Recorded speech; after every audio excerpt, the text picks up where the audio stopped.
एक और अहम खबर आम आदमी से जुड़ी हुई। पेट्रोल और डीजल की कीमतों में मुसलसल इजाफा देखा जा रहा है और इसका सीधा असर आवाम की जेब पर पड़ रहा है। सरकारी तेल कंपनियों ने आज फिर पेट्रोल और डीजल की कीमतों में 13 से 29 पैसे फी लीटर का इजाफा कर दिया।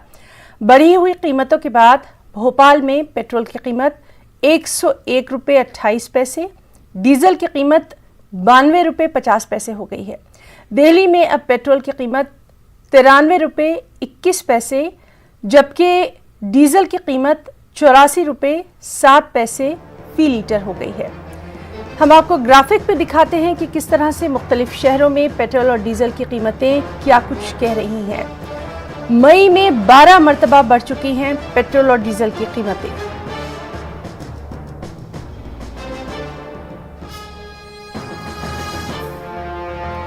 मुंबई की अगर बात करें तो पेट्रोल 99 रुपये 49 पैसे, डीजल 91 रुपये 30 पैसे पहुंच गया है।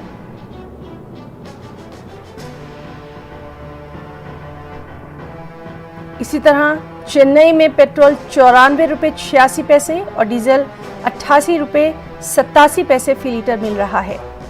कोलकाता में पेट्रोल की कीमत 93 रुपये 27 पैसे और डीजल 86 रुपये 91 पैसे फी लीटर मिल रहा है। आपको बताएं कि मई में 12 मरतबा पेट्रोल और डीजल की कीमतें बढ़ चुकी हैं।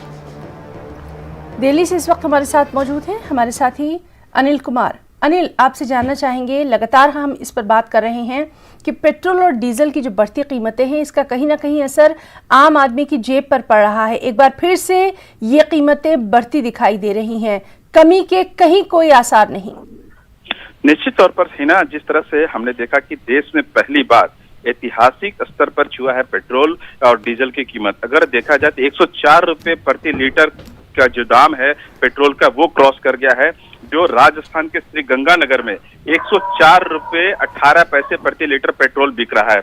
वहीं अगर डीजल की बात करें तो 96 रुपये 91 पैसे, यानी दिल्ली की से जो पेट्रोल मिल रहा है उससे करीब 4 रुपये ज्यादा जो डीजल केवल श्री गंगानगर में मिल रहा है। और यही हाल मध्य प्रदेश के अनूपनगर में भी है, जहां 103 रुपये 86 पैसे पेट्रोल बिक रहा है प्रति लीटर और डीजल जो है वो 94 रुपये 88 पैसे। और इसी तरह परभनी में भी देखा गया है मध्य प्रदेश के, वहां पे भी पेट्रोल जो है 101 रुपये के 102 रुपये के करीब आसपास पेट्रोल बिक रहा है और भोपाल में भी यही स्थिति है। तो कमोबेश ये है कि जो सरकारें हैं वो कहीं ना कहीं जो टैक्स कंपोनेंट है वो उसका सबसे ज्यादा असर देखने को मिल रहा है, क्योंकि जो इसका बेस प्राइस है पेट्रोल का वो करीब 33 रुपए के आसपास बैठता है। एक्साइज ड्यूटी केंद्र सरकार करीब 33 रुपए के आसपास लेती है और बाकी जितना भी सारा रेस्ट अमाउंट है वो जो पेट्रोल डीजल डीलर है उसका कमीशन है, ट्रांसपोर्टेशन है, राज्यों के द्वारा जो वैट दिया जाता है वो है और सेस है। यानी कुल 3 गुना जो वेस्ट प्राइस का 3 गुना जो दाम हो जाता है, ये सारे कंपोनेंट उसमें असर करते हैं।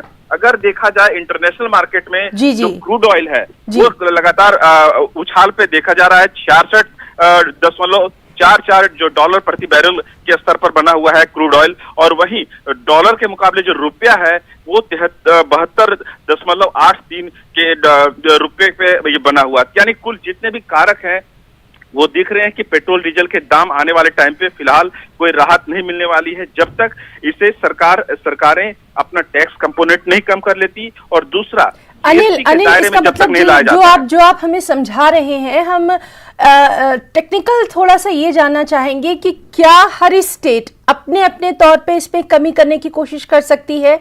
जरूरी नहीं है कि सिर्फ सेंट्रल के ऊपर ही मुनहसर हुआ जाए, डिपेंड रहा जाए। अपने तौर पर भी तो कहीं ना कहीं कमी की जा सकती है।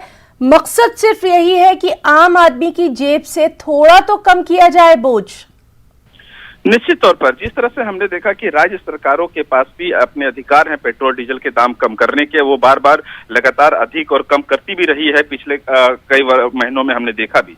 लेकिन जब अभी लॉकडाउन चल रहा है, आर्थिक गतिविधियां थोड़ी ठप हुई है, ऐसे में जो कमाई है, राजस्व कमाई है राज्यों की, उस पर दबाव पड़ा है। ऐसे में सरकारें जो है वो चाहती है कि पेट्रोल डीजल से सीधा उन्हें बड़ा मुनाफा होता है तो उसमें किसी तरह की कटौती नहीं करना चाहती है। अब देखा जाए तो जिस तरह से हमने देखा था कि जिस तरह से एड वॉलरम होता है वैट, तो ऐसे में आप हम देख सकते हैं कि नोएडा और दिल्ली की ही बात करें तो इन्हीं दोनों राज्यों में पेट्रोल जो है नोएडा में ₹2.28 के करीब जो है वो सस्ता है दिल्ली के कंपेरेटिवली, वहीं डीजल 47 पैसे महंगा हो जाता है। ये राज्यों में किस तरह से वैट किया जाता है उसकी गणित ये है।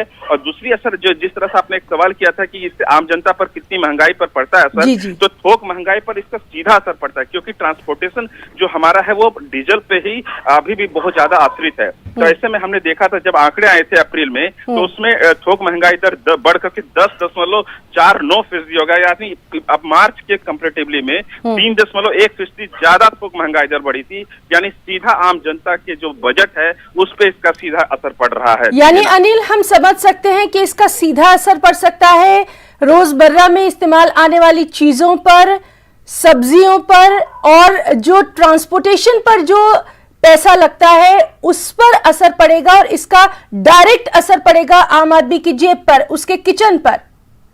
निश्चित तौर पर किचन पर भी असर इसका पड़ेगा, क्योंकि हम जानते हैं कि हमारे देश में सबसे ज्यादा ट्रांसपोर्टेशन रोड के जरिए होता है, और ट्रकों में जो डीजल के भर करके जो सामानों को एक जगह से दूसरी जगह आवागमन किया जाता है, तो ऐसे में सबसे ज्यादा दबाव उसके जो लागत है उस पर पड़ेगा। यही नहीं, जो कृषि कार्य है जिसमें कई ऐसे उपकरण इस्तेमाल किए जाते हैं जिसमें जो डीजल का इस्तेमाल होता है उसके इंजन को चलाने के लिए, तो वहां पर भी इसकी कीमत का दबाव पड़ेगा। जो साग सब्जियां हैं वो महंगी होने की गुंजाइश बढ़ जाती है, आशंका हो जाती है। तो ऐसे में न सिर्फ सामानों की बल्कि कृषि उत्पादों की भी महंगा होने के आसार पैदा हो जाते हैं। तो हम बहुत बहुत आपका शुक्रिया अदा करना चाहेंगे, काफी तफसील में आपने हमारे तमाम नाजरीन तक बेहद अहम जानकारी पहुंचाई है, और लगातार जिस तरह से पेट्रोल और डीजल की कीमतें बढ़ रही हैं, उम्मीद की जा